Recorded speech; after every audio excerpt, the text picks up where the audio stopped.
주역점은 네 가지로 분류합니다. 첫째, 18변법. 두 번째, 약서법. 세 번째는 복희의 8궤법. 네 번째는 문왕의 64궤로 점사를 구합니다. 고대에는 거북점에서 시작되었다가 시초라고 하는 것은 1년에 한 줄기씩 생겨난다는 전설의 풀을 말합니다. 시초는 전설의 풀로서 현실에는 존재하지 않기 때문에 돛가지처럼 반듯한 재료로 대용해서 쉬운 개의 가지를 만들어 주역점을 치게 됩니다.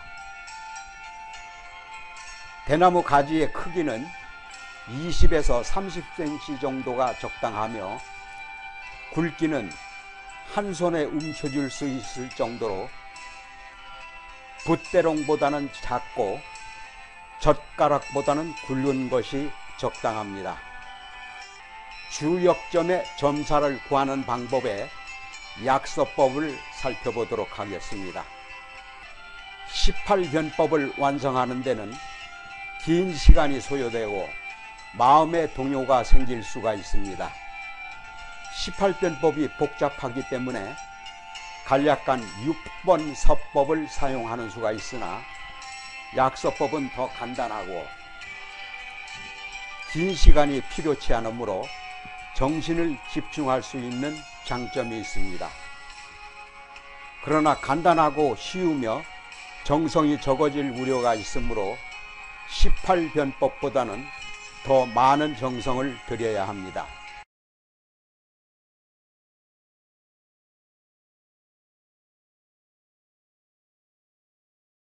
대나무로 50개의 서죽을 만들어서 한 개를 뽑아내서 태극을 삼습니다. 태극은 신령이 머무는 곳을 말합니다.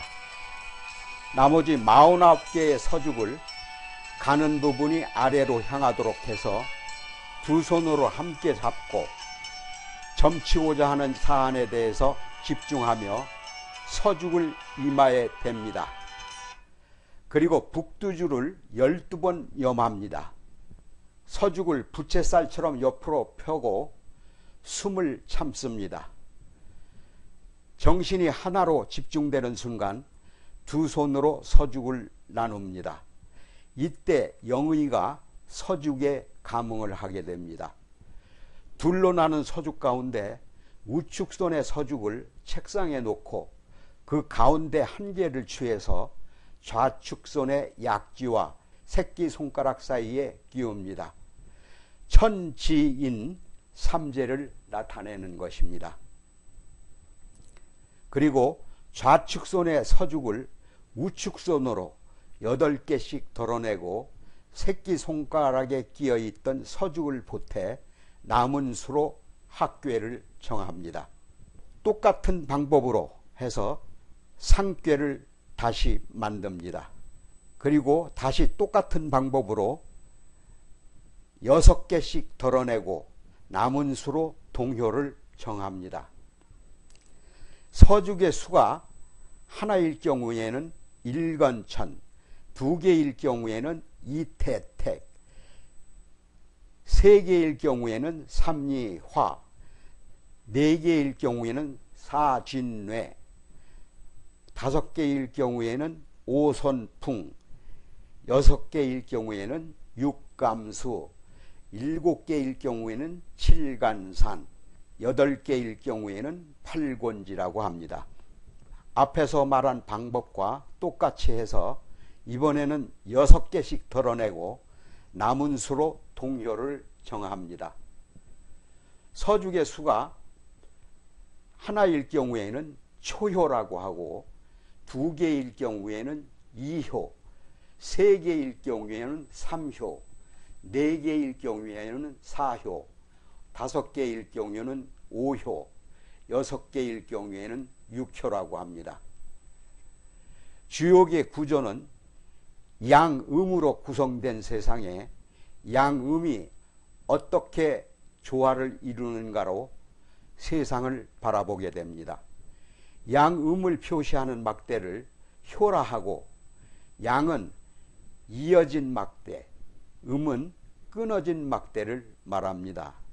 세 개의 긴 막대는 하늘건을 의미하고, 세 개의 막대 중에서 맨 위에 막대가 하나가 끊긴 것을 태라고 해서 저수지라고 합니다. 세 개의 막대 중 가운데가 끊어진 것을 이라고 해서 불을 의미합니다. 그리고 세 개의 막대 중 위에 두 개가 끊어져 있고 아래가 이어져 있는 것을 진이라고 해서 우레를 의미합니다. 세 개의 막대 중 아래가 한 개가 끊어져 있는 것을 손이라고 해서 바람을 의미합니다. 그리고 세 개의 막대 중 위아래가 하나씩 끊겨진 것을 감이라고 하고 물을 상징합니다. 그리고 세 개의 막대 중 위에만 이어져 있고 밑에 두 줄은 끊겨져 있는 것을 간이라고 해서 산을 의미합니다.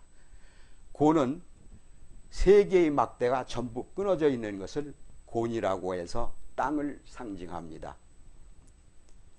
이와 같은 방법으로 해서 중권천, 중지곤, 순회둔, 산수몽, 수천수, 천수성, 지수사, 이렇게 64꾀를 만들어냅니다. 64개의 점사를 구하는 가장 좋은 방법은 약서법이라고 할 수 있습니다.